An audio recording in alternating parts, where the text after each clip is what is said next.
Welcome back to another technical deep dive here in the debug zone. Today, we're tackling a big question and breaking it down with insights from other users. Hopefully, this clears up some misconceptions and helps you get the answer you need.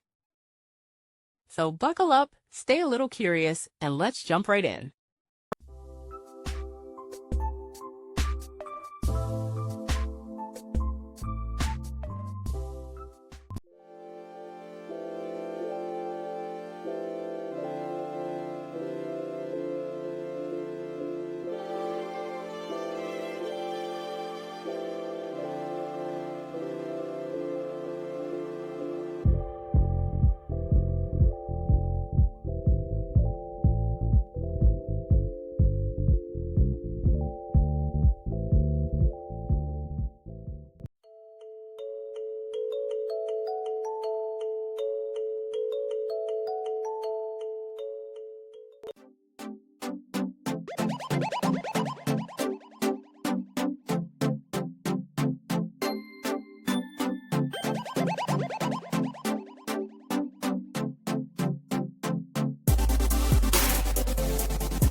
And that's a wrap.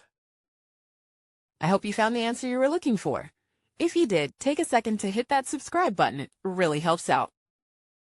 And let me know in the comments which solution worked best for you. See you next time in the debug zone.